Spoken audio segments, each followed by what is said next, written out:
Most people who call themselves smart are the most dangerous fools alive, not because they lack knowledge, but because they are drunk on the little they have. Machiavelli watched them. He studied them. Rulers, advisors, men of power, all convinced of their own genius. And he said something that should terrify you. The fool who knows he is a fool is wiser than the fool who thinks he is wise. There is a moment, one brutal, silent moment, when reality stops being patient, when the mask cracks, when the game is up, and if you don't know what that moment looks like, it's already coming for you. Comment below. Are you the one who sees it or the one it's happening to? The illusion of intelligence. The dangerous comfort of thinking you already know.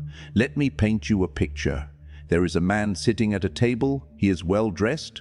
He speaks with confidence. When someone raises a problem, he is the first to offer a solution. When someone shares an idea, he is the first to critique it. When silence fills a room, he fills it. Everyone around him assumes he is the smartest person in the room, and so does he. Now here is what Machiavelli would tell you about that man, quietly, in private, away from the applause. That man is already lost, not because he is unintelligent, not because he lacks talent, but because he has made the most fatal mistake a human being can make. He has confused the performance of intelligence with intelligence itself.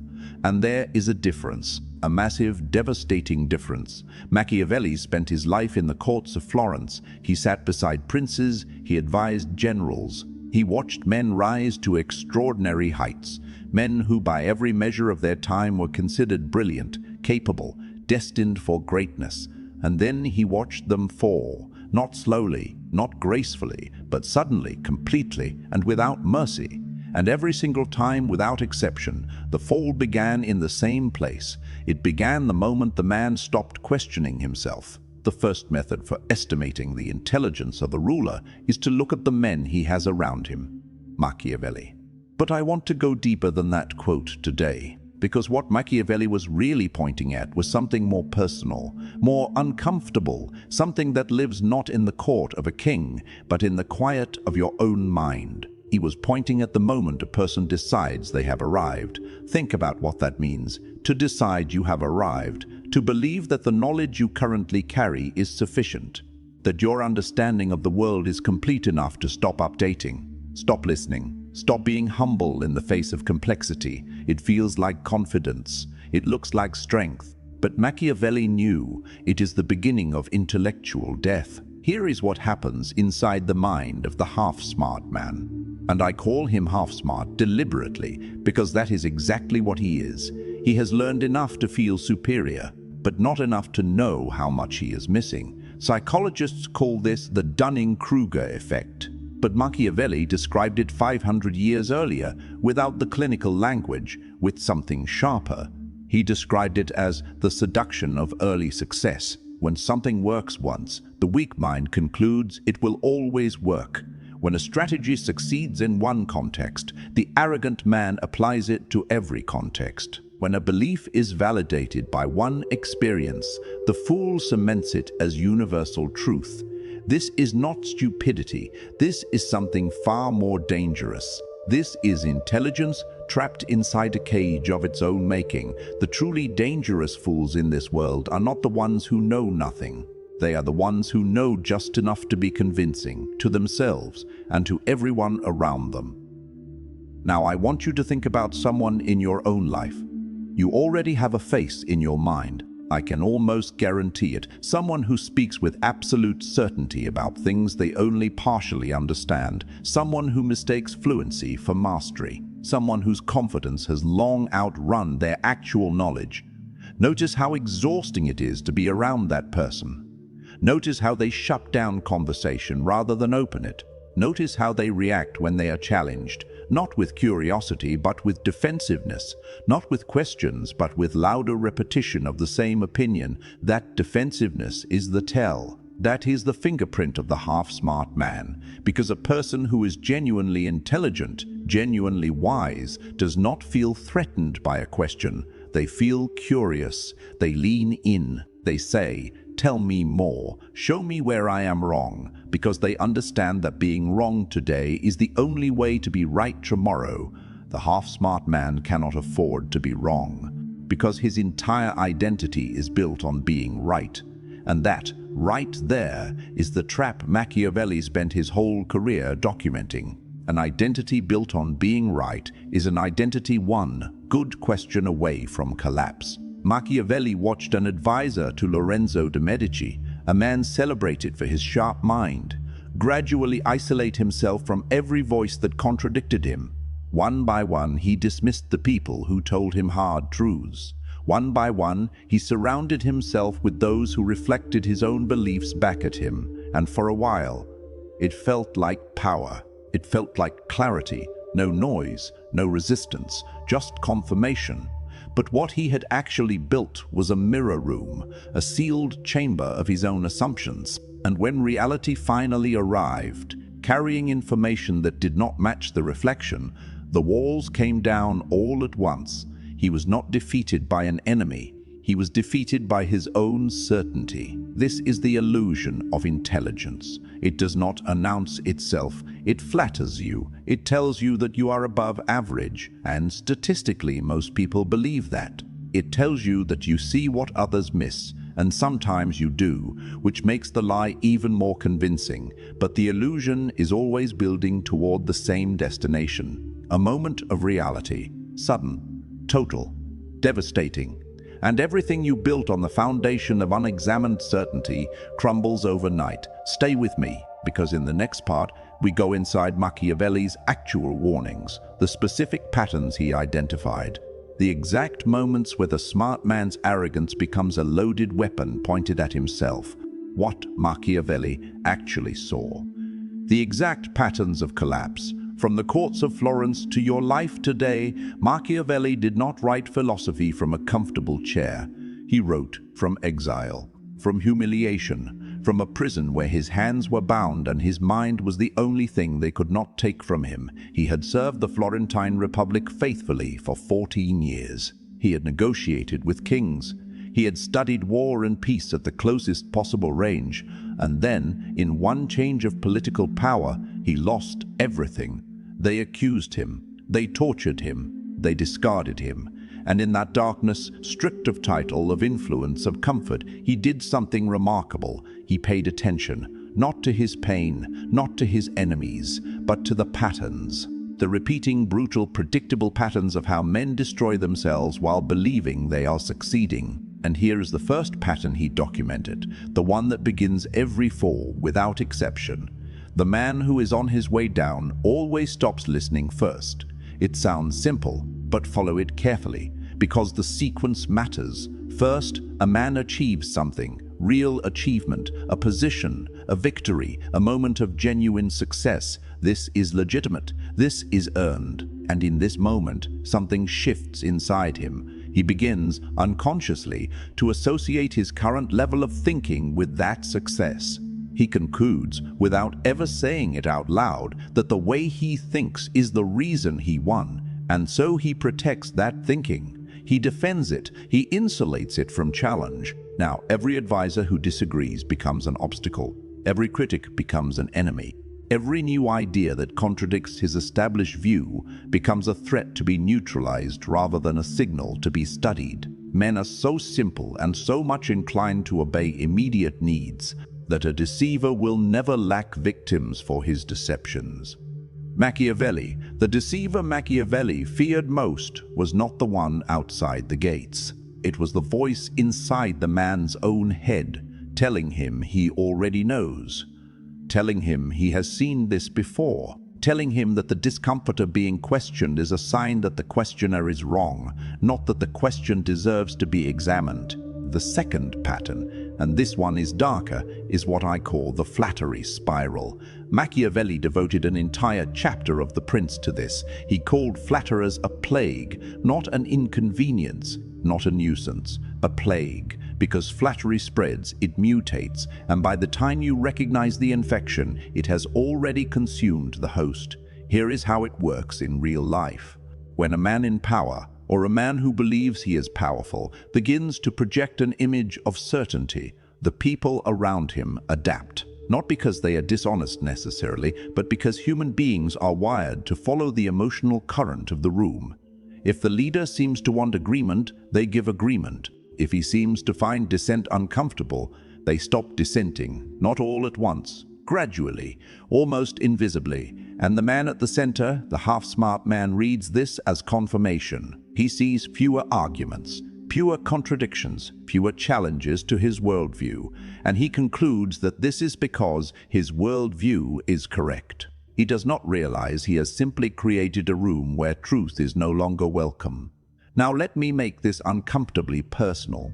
You do not have to be a Florentine prince for this to apply to you. You do not need a court of advisors or a political empire. You just need a social circle, a workplace, a family dinner table, a comment section. Wherever you go, you are building an environment, and that environment is either one that tells you the truth or one that tells you what you want to hear. Most people, without realizing it, build the second kind. They follow accounts that confirm their politics. They avoid friends who challenge their choices. They seek out communities where their existing beliefs are applauded, not interrogated. And they call this comfort, safety, surrounding yourself with good people. Machiavelli would call it slow poison. The third pattern he identified is perhaps the most subtle and the most deadly. It is the confusion of activity with progress. The half-smart man is always busy, always moving, always producing something, content, decisions, plans, conversations, and this busyness feels like intelligence. It feels like competence. It signals to the world and to himself that he is a person of substance. But Machiavelli, who studied military campaigns with forensic precision, knew that motion is not the same as direction, and that a general who marches his army quickly in the wrong direction is not decisive. He is efficient at getting lost. The truly wise man pauses. He stops. He sits with discomfort long enough to actually evaluate whether what he is doing is working, not just whether it feels like it is working. Because feelings lie, especially to people who are highly confident in themselves. And here is what separates the man who survives from the man who collapses: not talent, not resources, not connections. The willingness to stop and honestly ask, what am I missing? That question, 4 words, is the most powerful strategic tool Machiavelli ever documented. And almost no one asks it, because asking it feels like weakness, and the half-smart man would rather march confidently into ruin than pause humbly and correct his course. Keep watching, because the next part is where Machiavelli stops describing the disease and shows you exactly what the moment of collapse looks like, in slow motion, so you can recognize it, either in someone else's life or terrifyingly in your own. The moment reality strikes, when fortune stops being patient and everything built on arrogance collapses at once. There is a moment, not a gradual fading, not a slow erosion, a moment sharp, specific, and completely unexpected by the person it arrives for. Machiavelli called it the turning of fortune. And he spoke about fortune the way his era spoke about forces beyond human control, not as luck, not as randomness, but as a river. Powerful, indifferent, always moving. His words were precise. Fortune is a woman, and if you wish to keep her under, it is necessary to beat and ill-use her. She yields to the bold rather than to those who proceed coldly. Machiavelli brutal language. But the meaning underneath it is something every generation needs to hear. Reality does not negotiate. It does not send warnings. It does not reward you for your confidence or your credentials or your past victories. It responds only to what you are actually doing right now, with clear eyes and honest self-assessment. And the half-smart man, drunk on his own reflection, never sees it coming. Let me walk you through the anatomy of this collapse, because it always follows the same structure, whether we are talking about a Renaissance duke, a modern entrepreneur, or a person sitting in their apartment right now believing they have life figured out. Stage 1, the long, comfortable plateau. This is the dangerous phase. Things are working, or at least they appear to be working. The business is growing. The relationship feels stable. The career is moving. There is no obvious fire to put out, no obvious enemy to fight. And in this plateau, the half-smart man does not grow, he coasts. He assumes the plateau is permanent, earned, deserved, guaranteed by his own superiority. But plateaus are never permanent. They are simply the calm before the adjustment. Stage 2, the ignored signals. This is the stage that, in retrospect, everyone can see.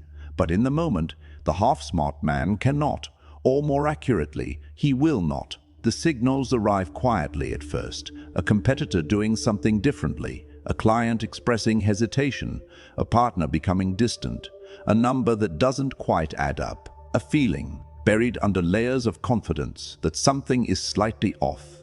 The wise man feels that signal and stops. He investigates. He asks questions he may not want answered.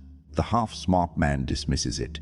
He explains it away with stories that protect his existing worldview. The market is just volatile. That person doesn't understand the vision. It's a temporary dip. I've seen this before. And so the signals pile up, unread, unaddressed, building pressure beneath the surface of a life that still looks fine from the outside. Stage 3, the cascading failure. This is the part no one prepares for, because it does not look like what people expect a collapse to look like. They expect it to be slow. They expect a warning. They expect time to adjust. But Machiavelli knew, and history confirms, that the failures built on arrogance do not crumble gradually. They cascade, like a structure where every beam was quietly compromised, and then one beam gives way, and the rest follow in seconds. The business does not slowly decline. It loses a key client, then a key employee, then investor confidence, and within months, something that looked solid is suddenly, visibly broken. The relationship does not slowly cool. It reaches a moment where one conversation makes 5 years of unspoken distance undeniable, and what seemed stable was never stable at all. The reputation does not slowly erode. It survives 100 quiet doubts until one public moment crystallizes every doubt into a verdict the crowd delivers instantly. And here is what Machiavelli found most haunting about this pattern. The man who falls this way, the half-smart man, almost never understands why it happened. He reaches for external explanations: betrayal, bad timing, the economy, jealousy, the incompetence of others. He constructs an elaborate narrative in which he remains the intelligent protagonist, simply undone by forces beyond his control. Because to admit the truth that his own arrogance was the weapon used against him would require him to dismantle the very identity he has spent years constructing. And that is a kind of death the ego refuses to accept voluntarily. Everyone sees what you appear to be. Few experience what you really are. Machiavelli. The half-smart man lived for appearances. He curated how he seemed. He managed perception obsessively. And so when reality arrived, carrying the truth of what he actually was beneath the performance, it felt like an ambush. It was not an ambush. It was an appointment he had been missing for years. Now, I want to be direct with you, because this is the moment in the video where I need you to do something uncomfortable. I need you to stop watching, just for 10 seconds, and ask yourself, where in my own life am I in stage 1 or stage 2 right now? Where am I coasting on a plateau, telling myself it is permanent? Where am I dismissing signals that deserve my honest attention? Because if you are watching this video and thinking only about other people, you are already doing what the half-smart man does. You are positioning yourself as the observer, the wise one, the person this lesson is about: other people. Machiavelli did not write for spectators.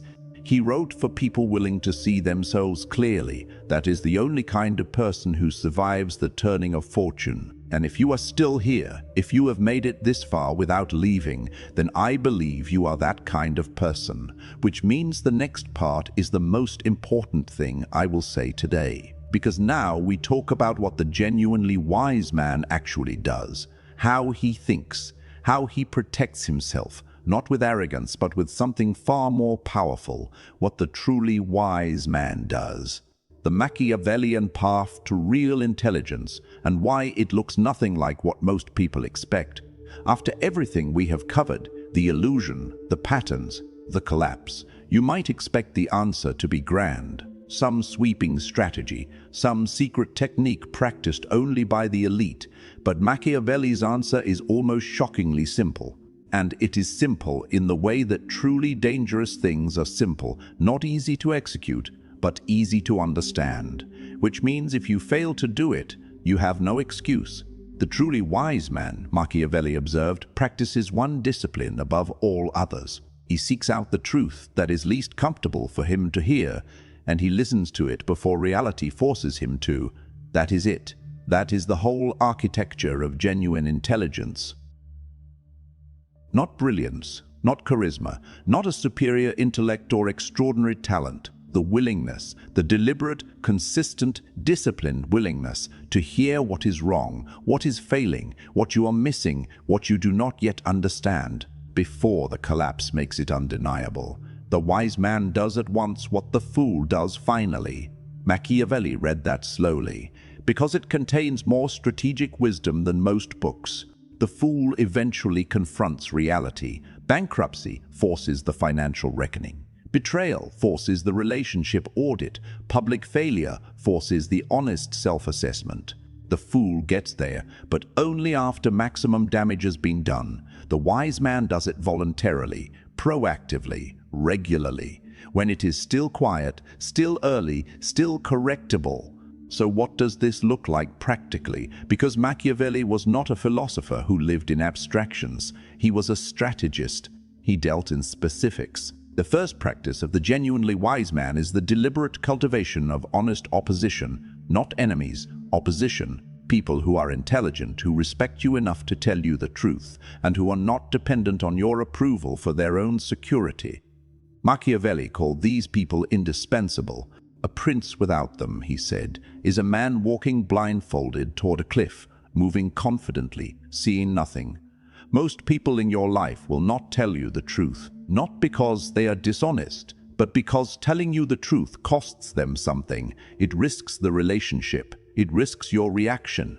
It risks the comfort of the dynamic you have built together. So you have to build the kind of environment where truth is explicitly rewarded, where you visibly, genuinely, repeatedly respond to hard feedback with gratitude rather than defensiveness, where the people around you learn through experience that you are one of the rare people who actually wants to know. That takes time to build, and it requires you to manage your ego in real time, which is perhaps the hardest thing a human being can do. The second practice is what I call strategic ignorance acknowledgement. This is the habit of regularly, deliberately mapping out what you do not know, not vaguely, specifically. In writing, what do I not understand about this market? What are the strongest arguments against my current strategy?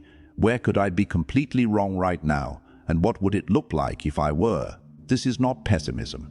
This is not self-doubt. This is the most aggressive form of preparation available to you, because it forces you to stress test your assumptions before reality does it for you. Machiavelli prepared for every contingency he could imagine, not because he expected catastrophe, but because a mind that has already walked through the worst-case scenario is not paralyzed when it arrives. It executes, it adapts, it survives. The half-smart man refuses to imagine his failure because imagining it feels like inviting it. The wise man imagines it in detail because understanding it is the only way to prevent it. The third practice, and this is the one most people resist most violently, is the regular dismantling of your own past successes.